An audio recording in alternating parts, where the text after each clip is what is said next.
باللہ من الشیطان الرجیم بسم اللہ الرحمن الرحیم۔ السلام علیکم ناظرین کرام، خواتین و حضرات، آج میں جو عمل لے کر آپ کی خدمت میں حاضر ہوا ہوں، یہ وظیفہ سورۃ کوثر کا ہے۔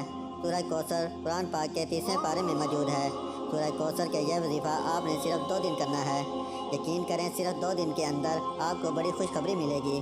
جس مقصد کے لیے آپ یہ وظیفہ کرو گے، جو بھی آپ کی بڑی حاجت ہوگی، وہ اللہ تبارک و تعالیٰ کے فضل کرم سے پوری ہوگی۔ سورہ کوثر قرآن پاک کے 30ویں پارے میں موجود ہے۔ یہ 108 نمبر سورہ ہے، اور اس سورہ کو اللہ تبارک و تعالیٰ نے حضور پاک صلی اللہ علیہ وسلم پر نازل فرمایا ہے۔ اس صورت میں اللہ تبارک و تعالیٰ نے حضرت محمد مصطفیٰ صلی اللہ علیہ وسلم سے مخاطب ہو کر ارشاد فرمایا، اے محمد صلی اللہ علیہ وسلم، ہم نے تم کو کوثر عطا فرمائی ہے، تو اپنے پروردگار کے لیے نماز پڑھا کر اور قربانی دیا کر۔ کچھ شخص نہیں تمہارا دشمن ہے، وہ بے اولاد رہے گا۔ یہ سورہ قرآن پاک کی سب سے چھوٹی صورت ہے، لیکن اپنے فضائل و برکات کے حوالے سے بہت بھاری سورہ ہے۔ اس سورہ کو پڑھنے سے اللہ تبارک و تعالیٰ بے شمار مشکلات ہیں، جو پریشانیاں ہیں، ان کو دور فرما دیتا ہے۔ اگر اس سورہ کو رزق میں تنگی کو دور کرنے کے لیے پڑھا جائے تو بے شمار فائدہ ہوگا۔ کوئی بھی پریشانی ہو، کوئی بھی مسئلہ ہو، اس سورت کا پڑھنا ہمارے لیے بہت زیادہ فائدہ مند ثابت ہوگا۔ اس سورہ کی 3 آیت ہیں۔ یہ سورہ ہمیں واضح پیغام دیتی ہے کہ اس سے کوئی فرق نہیں پڑتا کہ آپ کا مسئلہ کتنا ہے۔ اگر آپ اللہ پر بھروسہ کرتے ہیں، وہ یقیناً آپ کو کافی کر دے گا اور زبردست انعامات فراہم کرے گا۔ نیز قرآن کی برکتوں کے بارے میں بھی ہماری رہنمائی یہ سورہ کرتی ہے۔ خواتین و حضرات، اگر آپ کثرت رزق اور مالی پریشانی کو ختم کرنا چاہتے ہیں، گھر سے غربت ختم کرنا چاہتے ہیں، یقیناً ہر قسم کی خیر و برکت، رزق و رحمت کی کثرت اور انعامات کے لیے سورہ کوثر کا وظیفہ آپ نے کچھ اس طرح سے کرنا ہے۔ سورہ کوثر کو آپ نے 11 بار، 40 بار یا 100 مرتبہ، ان تینوں میں سے جتنی بھی مقدار میں آپ نے پڑھنا چاہیں پڑھ سکتے ہیں۔ اول آخر 11 مرتبہ درود شریف، اور آخر میں ساتھ میں آپ نے 11 مرتبہ استغفر اللہ آپ نے پڑھنا ہے۔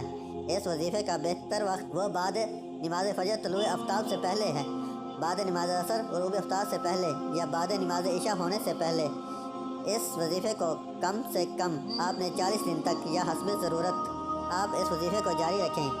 انشاءاللہ تعالیٰ آپ کی ہر قسم کی جو رزق کی پریشانی ہے، جو بھی مالی مسئلہ ہے، وہ حل ہو جائے گا۔ تو خواتین و حضرات، جو آج کا وظیفہ ہے وہ ہم آپ کو بتا دیتے ہیں کہ عمل آپ نے کیا کرنا ہے۔ سورہ کوثر کا وظیفہ آپ نے 2 دن کرنا ہے، یعنی 2 دن آپ نے ہر نماز ادا کرنے کے بعد، یعنی 2 دن آپ نے 5 وقت کی جو نماز ہے وہ آپ نے پابندی سے پڑھنی ہے۔ کوئی بھی نماز آپ نے نہیں چھوڑنی ہے، اور ہر نماز پڑھنے کے بعد آپ نے 129 دفعہ، یعنی آپ نے سورہ کوثر کو پڑھنا ہے۔ جب آپ سورہ کوثر کا عمل شروع کریں گے تو شروع کرنے سے پہلے 3 دفعہ درود ابراہیمی پڑھ لیں، اس کے بعد پھر 129 دفعہ سورہ کوثر کو پڑھ لیں، اور جب آپ 129 دفعہ سورہ کوثر کو پڑھ لیں گے، اس کے بعد آپ نے سجدے میں چلے جانا ہے۔ سجدے میں جا کر آپ نے 100 دفعہ یا وہاب یا مجیب اللہ تبارک و تعالیٰ کے یہ 2 نام آپ نے 100 دفعہ پڑھنے ہیں۔ آپ اپنے ہاتھ میں تسبیح پکڑ لیں، جس سے آپ کاؤنٹنگ کرتے جائیں کہ 1 دفعہ آپ نے اللہ پاک کے 2 نام پڑھنے ہیں۔ سجدے میں جا کر جب آپ 2 ناموں کو 100 دفعہ پڑھ لیں گے، یا وہاب یا مجیب، اس کے بعد آپ نے پھر جائے نماز پر بیٹھ جانا ہے۔ پھر آپ نے 3 دفعہ درود ابراہیمی پڑھ کر اللہ تبارک و تعالیٰ کی بارگاہ میں آپ نے دعا کرنی ہے۔ انشاءاللہ تعالیٰ اگر آپ یہ وظیفہ 2 دن 5 نمازوں پڑھنے کے ساتھ ساتھ، یعنی 5 نمازیں پڑھنے کے ساتھ ساتھ 129 بار سورہ کوثر اور سجدے میں جا کر 100 دفعہ یا وہاب یا مجیب کو پڑھ لیتے ہیں، اور ہم اللہ تبارک و تعالیٰ سے رو رو کر، گڑ گڑا کر، عاجزی کے ساتھ اللہ پاک سے دعا کرتے ہیں، پورے یقین کے ساتھ انشاءاللہ تعالیٰ 2 دن کے اندر اندر آپ کو بڑی خوشخبری ملے گی۔ آپ جس مقصد کو پورا کرنے کے لیے وظیفہ کرو گے، آپ کی بڑی حاجت ہوگی، وہ پوری ہو جائے گی۔ یقین کریں، آپ کا ہر مسئلہ حل ہو جائے گا۔ یہ خاص وظیفہ ہے جو خود بھی کریں، اور اس وظیفے کو صدقہ جاریہ سمجھ کر دوسرے ہمارے مسلمان بہن بھائی ہیں ان تک بھی لازمی شیئر کریں، اور اس خاص وظیفے کو کریں، اور اپنا جو مسئلہ ہے ان کا حل ہو جائے گا۔